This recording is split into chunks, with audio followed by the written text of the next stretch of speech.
Ils n'ont pas de satellite. Mais ils viennent de brouiller la carte du monde. 2024. Au nord du Burkina, un poste militaire isolé capte un message. Priorité à l'Alliance. À Bamako, un homme relit la charte de l'AES. Il sourit. Puis il referme le dossier. Ce n'est plus une idée.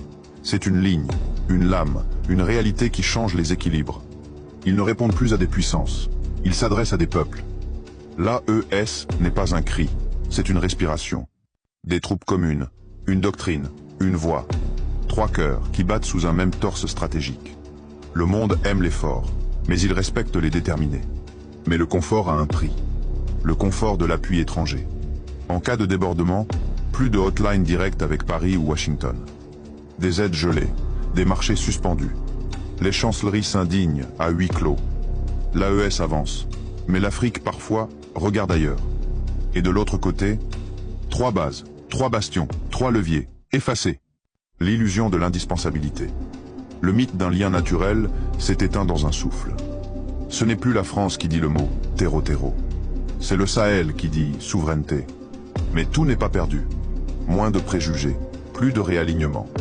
Le Sénégal, le Tchad, le Rwanda, le jeu reste ouvert. Être partout n'était pas stratégique, c'était épuisant. Le reste du monde? Un rééquilibrage qu'aucune ONU n'a voté.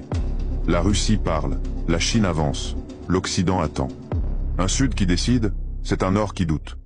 Des tractations en arabe, en turc, en bambara. L'AES, c'est une doctrine. Vous n'êtes pas obligé d'obéir pour survivre. Mais le monde perd aussi. Le confort du chaos contrôlé. Un Sahel instable mais lisible. Trouble, imprévisible, affirmé. Ce ne sont plus les think tanks qui décident des urgences. Ce sont les peuples. 3 pays qui s'unissent, c'est un marché qui se ferme, à l'ancien ordre. Dans un désert sans écho, 3 voix résonnent. Pas besoin d'armes nucléaires.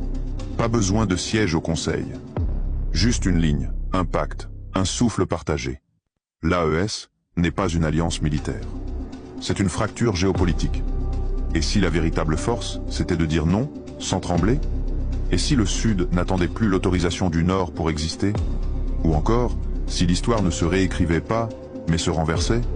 Moi, je ne t'ai pas raconté un tournant. Je t'ai raconté un séisme sans bruit.